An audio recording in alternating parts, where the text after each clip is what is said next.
नमस्कार विद्यार्थियों, मैं डॉक्टर मानक जैन, सह आचार्य एसपीसी राजकीय महाविद्यालय अजमेर।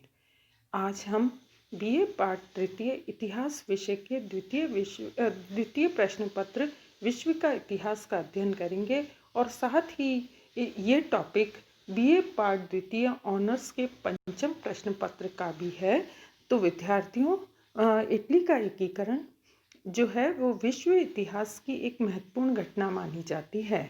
इटली के एकीकरण में कुछ बाधाएं थी जिनको देखना आवश्यक है। पहला है विदेशी प्रभुत्व।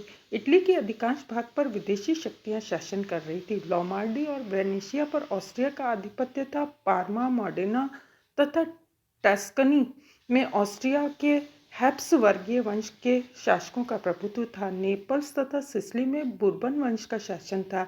इस प्रकार इटली एक भौगोलिक चिन्ह मात्र बनकर रह गया था। ये विदेशी शक्तियां इटली के एकीकरण की इसलिए विरोधी थी कि एकीकरण से उनका प्रभुत्व समाप्त होने की संभावना थी। दूसरा है पोप का राज्य।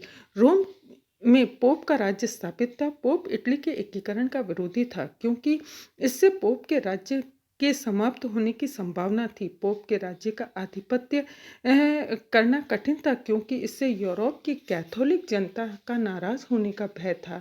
यूरोप के शक्तिशाली राज्य भी विद्यार्थियों पोप के समर्थक थे, अतः पोप को सत्ता से वंचित करना एक बहुत बड़ी समस्या और चुनौती थी।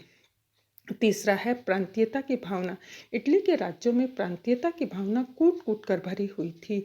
उसमें व्यापक फूट फैली हुई थी तथा उनमें राष्ट्रीय एकता का अभाव था। मैटरनिक कहा करता था, इटली का एक प्रांत दूसरे प्रांत के विरुद्ध है, एक नगर दूसरे नगर के विरुद्ध है, एक गांव दूसरे गांव के विरुद्ध है, एक पड़ोसी दूसरे पड़ोसी के भी विरुद्ध है।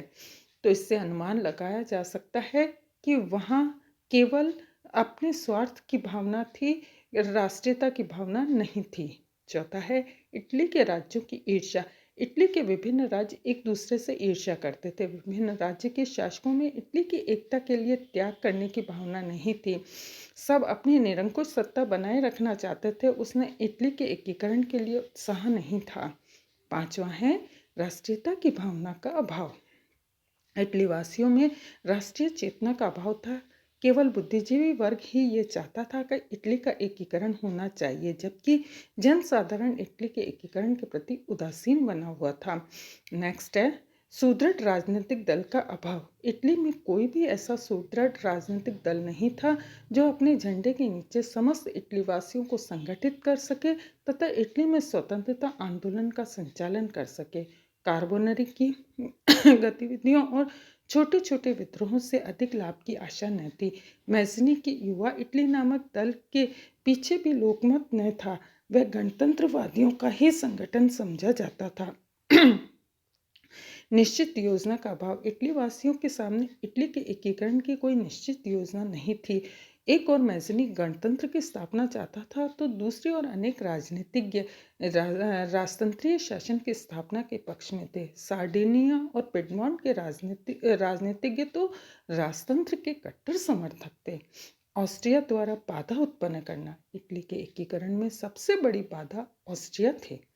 विद्यार्थियों, इटली के अधिकांश राज्यों पर ऑस्ट्रिया का प्रभुत्व था। ऑस्ट्रिया का प्रधानमंत्री घोर प्रतिक्रियावादी था। वह राष्ट्रीयता तथा उदारवाद का प्रबल शत्रु था। ऑस्ट्रिया की दमनकारी और प्रतिक्रियावादी नीति के कारण इटली के क्रांतिकारी आंदोलन को असफलता का मुंह देखना पड़ा।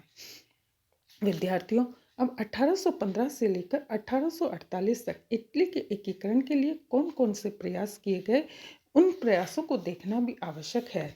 सबसे पहले इन प्रयासों में पहला है कार्बोनरी संस्था की स्थापना। दूसरा है 1820-21 का विद्रोह। तीसरा है 1830 का विद्रोह। चौथा और सबसे महत्वपूर्ण है राष्ट्रभक्त मेज़नी का उदय। पांचवा है 1848 की क्रांति। छठा है नोआरा का युद्ध। सातवां है इटली के राज्यों में निरंकुश और प्रतिक्रियावादी शासन की स्थापना।